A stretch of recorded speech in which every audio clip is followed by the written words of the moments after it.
Back, guys. Godzilla. We made it to the 2003 remake of Texas Chainsaw Massacre. Ooh. Out of the big three of Michael, Jason, Leatherface, the first horror classic to be remade was Texas Chainsaw Massacre. It did come before all of them, but it would make sense it would be remade first. But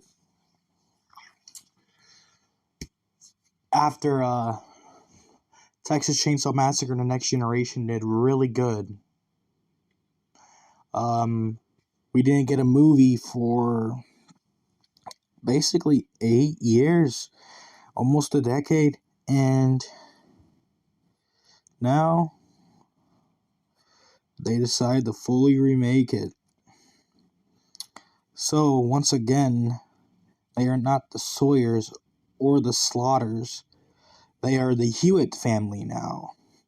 Leatherface is actually named in this. He isn't just Bubba. Or Junior. He actually has a name. He is Thomas Hewitt in this series. In this duology, you should say, of the remakes.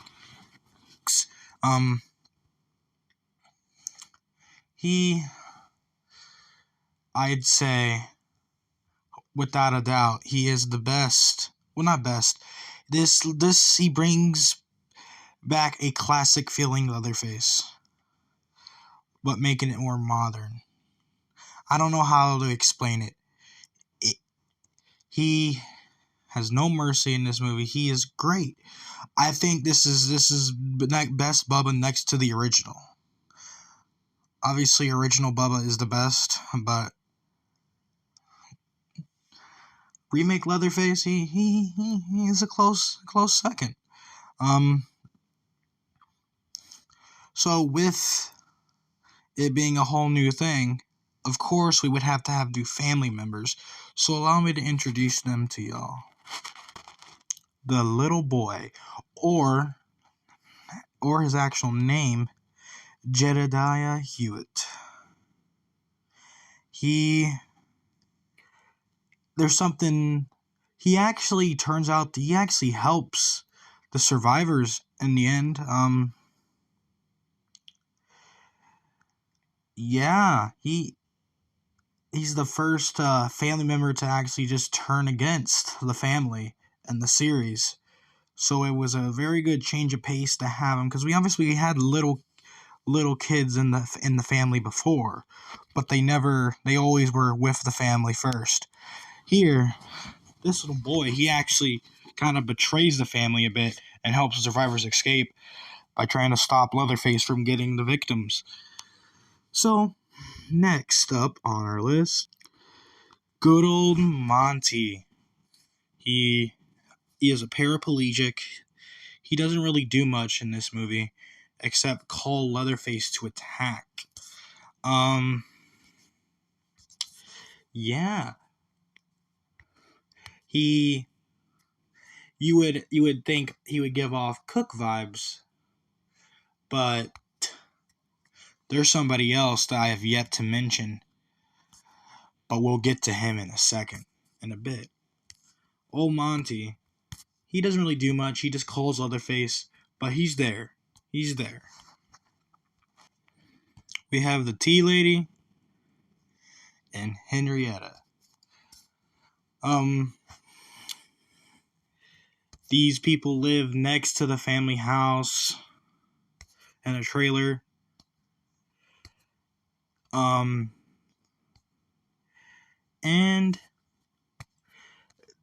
all they really do is just pretty much slow the victim down so they can kidnap her. Yeah. But, these aren't the family members I want to talk about. Charlie Hoyt, otherwise known as Sheriff Hoyt, probably one of the most iconic characters in the Texas Chainsaw series, from Chop Top and Vilmer. He definitely steals the show. You're thinking he's just a sheriff, but then you immediately find out this dude's vibe is off. There's something off about him. And our suspicions are proven right when he pretty much gets them almost all killed. And to be honest, I honestly think he's definitely one of the best family members in this whole series, next to Vilmer and Chop Top.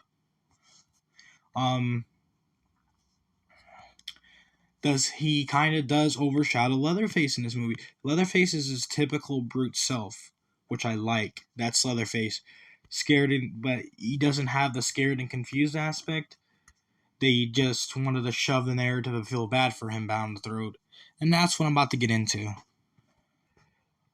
So one of the reasons why this remake isn't really it's not a movie that I'll watch all the time. It is a good remake. Don't get me wrong.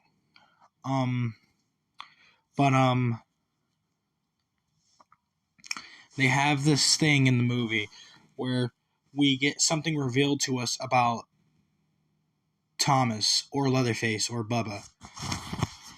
It's that he has a very bad skin condition, and that's why he wears the masks and all that, uses the human faces. That's the thing. We didn't need to know that. I mean, you want to add stuff to the character, I get it. But, we felt bad for Leatherface in the first movie because he was abused by Cook into doing stuff that he probably didn't want to do. And he was scared and confused about the people breaking into his house while simultaneously being a mindless brute. Here, he is that, but the movie wants you to feel bad for him. Wants you to feel bad. You're not supposed to want to. You're supposed to... They didn't force us to feel bad for Leatherface in the first movie. But you did. Because you knew he... By the way he moved around, by the way his mannerism, by the way he could barely speak, it wasn't shoved down our throats that this man has issues. It wasn't shoved down our throats. It was show, don't tell. It wasn't sing. But, yeah, so basically, let's get into the movie, because I'm going to change up how I do these reviews now to save time, so I don't have y'all here watching 20 minutes to 30-minute videos about me talking about the movies.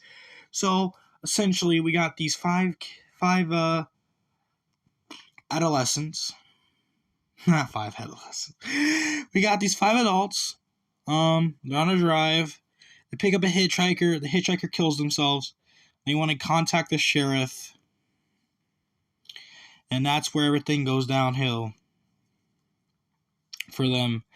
And pretty much Sheriff Hoyt and Leatherface brutalize everybody. Almost everybody except for the one survivor. They also stole a baby.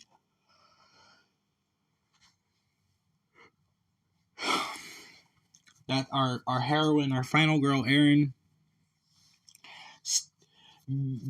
basically steals from them. You stole from the stealer, and I guess Erin's gonna help the baby so the baby doesn't grow up into be a mindless killer like the Hewitt family. So, that is pretty much the remake. I will have the Texas Chainsaw The Beginning coming out soon. But yeah. So essentially, what would I rate this film? In terms of a remake to a classic horror movie, compared to the others, this is really good. You got that Texas Chainsaw Massacre feel that you need. You see, what didn't work about Rob Zombie's Halloween is that that's not Halloween. That's not a Halloween vibe. the vibe of that movie would have fit well with this. That's why it fits with this, because that's the vibe that it gives.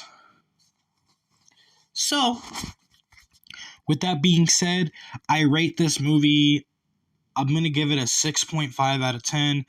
It's not the best, but it's nowhere near bad. It's okay. It's good. I'll pop this in maybe once in a while. I'll definitely watch the original more, but that's besides the point. Yeah. A worthy remake.